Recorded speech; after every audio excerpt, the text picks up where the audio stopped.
Masa pengenalan lingkungan sekolah online SMP Negeri 1 Cikarang Timur akan segera dimulai. 10, 9, 8, 7, 6, 5, 4, 3, 2, 1, 0.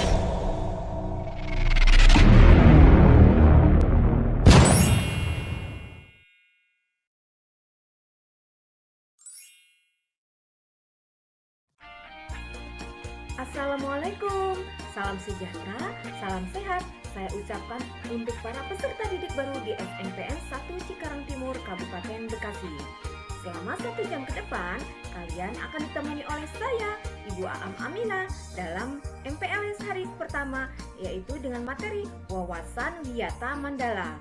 Sebelum mengikuti kegiatan ini, Ibu ingin memberikan satu penyemangat, yaitu satu yel-yel untuk kalian semua. Ikutin ucapan dan gerakan Ibu ya. SMPN 1 Ciptim, hebat, cerdas, luar biasa. Nah, sekarang sudah tambahkan semangatnya. Setelah ini, kita simak yuk bersama-sama video berikut ini tentang wawasan Wiyata Mandala. Mari kita simak videonya bersama-sama.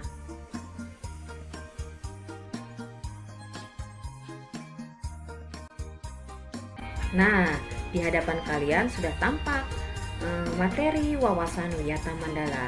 Sebelumnya Ibu ingatkan, siapkan peralatan tulis menulis kalian ya, dan catat apa yang ada di dalam video ini. Karena di akhir video kalian harus menjawab beberapa pertanyaan yang akan diberikan oleh Ibu. Mari kita simak materi berikut ini. Apa itu wawasan Wiyata Mandala?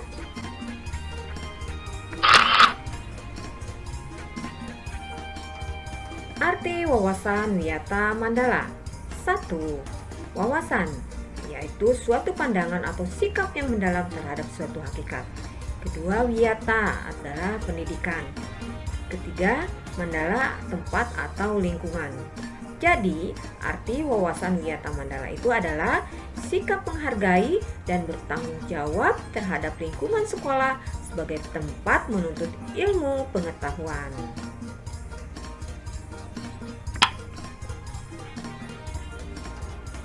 Dan unsur-unsur yang ada di Wiyata Mandala adalah 1. Sekolah merupakan lingkungan pendidikan. 2. Adanya kepala sekolah yang mempunyai wewenang dan tanggung jawab penuh atas penyelenggaraan pendidikan dalam lingkungan sekolah. 3. Antara guru dan orang tua itu harus ada saling pengertian dan kerjasama yang erat untuk mengemban tugas pendidikan. 4. Warga sekolah di dalam maupun di luar sekolah harus menjunjung tinggi martabat dan citra guru. Kelima, sekolah harus bertumpu pada masyarakat sekitar dan mendukung antar warga. B. Sekolah dan fungsinya. Apa sih fungsi dari sekolah itu? Fungsi dari sekolah itu adalah 1. Adalah tempat untuk menuntut ilmu, pengetahuan, dan teknologi.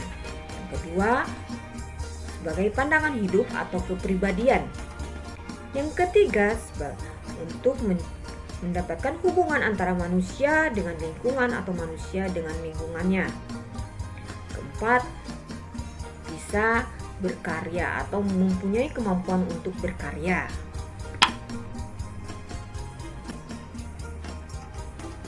C. Fungsi sekolah. Fungsi sekolah adalah sebagai tempat masyarakat belajar karena memiliki aturan atau tata tertib kehidupan yang mengatur hubungan antara guru, pengelola pendidikan dalam PBM untuk mencapai tujuan pendidikan yang telah ditetapkan dalam suasana yang dinamis.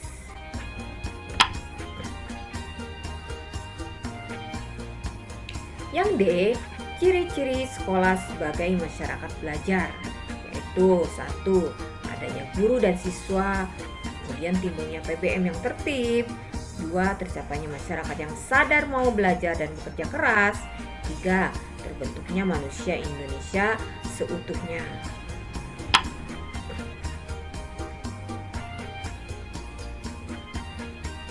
Nah, di sekolah mempunyai prinsip-prinsip sekolah. Di antaranya ada beberapa prinsip sekolah. Yang pertama adalah sekolah sebagai wadah atau lembaga yang memberikan bekal hidup. Yang kedua sebagai institusi tempat peserta didik belajar di bawah bimbingan pendidik. Yang ketiga, sekolah sebagai lembaga dengan pelayanan yang adil dan merata bagi stakeholder-nya. Keempat, sekolah sebagai lembaga pengembangan bakat dan minat siswa. Kelima, sekolah sebagai lembaga pembinaan potensi di luar intelijensi. Keenam, memberikan perhatian untuk kemampuan emosional dan sosial, kemampuan berkomunikasi dan berinteraksi. Yang ketujuh, sekolah sebagai wahana pengembangan sikap dan watak. Yang kedelapan, sekolah sebagai wahana pendewasaan diri. Yang kesembilan, sebagai bagian dari masyarakat belajar.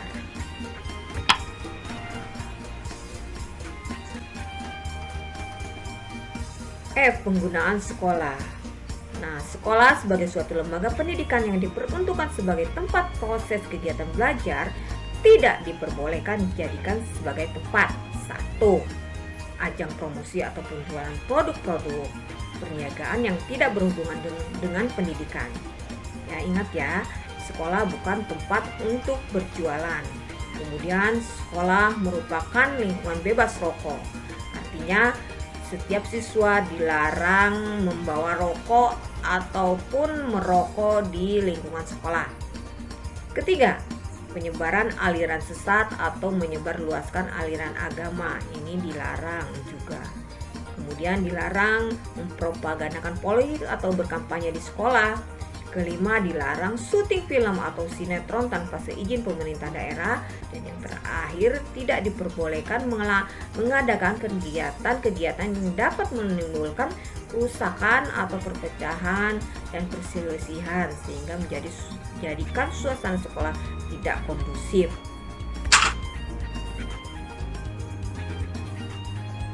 Nah, untuk penataan Wiyata Mandala dalam upaya ketahanan sekolah ada beberapa upaya, yaitu yang ke-1, ketahanan sekolah lebih menitik beratkan pada upaya-upaya yang bersifat preventif. Yang kedua, untuk menjadikan sekolah sesuai dengan tujuan dan fungsinya perlu dilakukan penataan Wiyata Mandala di sekolah melalui langkah-langkah, yaitu diantaranya A. Meningkatkan koordinasi dan konsolidasi sama warga sekolah. Kemudian melaksanakan tata tertib sekolah secara konsisten, melakukan koordinasi dengan komite sekolah dan pihak keamanan setempat, kemudian mengadakan penyuluhan bagi orang tua dan siswa yang bermasalah, mengadakan penyuluhan dan pembinaan kesadaran hukum bagi siswa juga. Kemudian F-nya itu pembinaan dan pengembangan keimanan, ketakwaan dan etika bermoral Pancasila, kepribadian sopan santun dan berdisiplin. Yang G, mengembangkan logika para siswa untuk rajin belajar, gairah menulis, gemar membaca atau gemar membaca informasi atau penemuan-penemuan para ahli. Yang hanya mengikut sertakan siswa dalam kegiatan ekstrakurikuler dan pengembangan diri. Yang I-nya, mengadakan karya wisata dalam rangka pengembangan iptek. Nah, itulah upaya-upaya sekolah untuk ketahanan sekolah dalam wawasan Wiyata Mandala.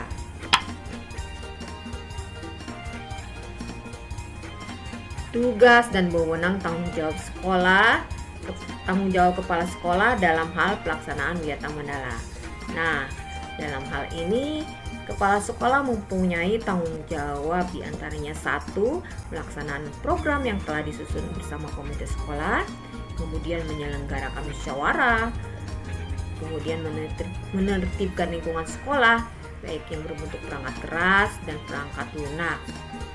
Kemudian keempatnya itu mengadakan pertemuan baik rutin maupun insidentil yang bersifat intern sekolah kepada diantaranya pertemuan antara kepala sekolah, pendidik, orang tua siswa dan siswanya juga. Kelima, menyelenggarakan kegiatan yang dapat menunjang ketahanan sekolah, misalnya seperti PKS, Pramuka, PMR, Paskibra, dan kesenian dan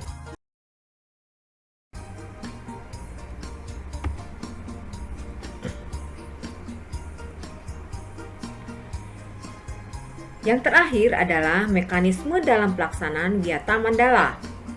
Ada 2 tahap, yaitu 1 tahap preventif dan tahap represif. Tahap preventif diantaranya adalah 1. Menciptakan suasana yang harmonis antara pihak pendidik atau staf dan siswa serta penduduk di sekitar sekolah. Kemudian kedua, membentuk jaring-jaring pengawasan atau kontrol dan razia terhadap kegiatan siswa di lingkungan sekolah. Yang kedua, tahap represifnya itu adalah diantaranya 1. Mendamaikan para pihak yang terlibat perselisihan berikut orang tua, pendidik, dan pembinanya. Yang keduanya, memberikan sanksi sesuai tata tertib yang berlaku. Nah, anak-anak, demikian paparan dari Ibu materi tentang wawasan Wiyata Mandala. Setelah ini, kalian jawab ya pertanyaan yang akan Ibu berikan. Terima kasih atas perhatiannya. Sampai jumpa lagi. Wassalamualaikum warahmatullahi wabarakatuh.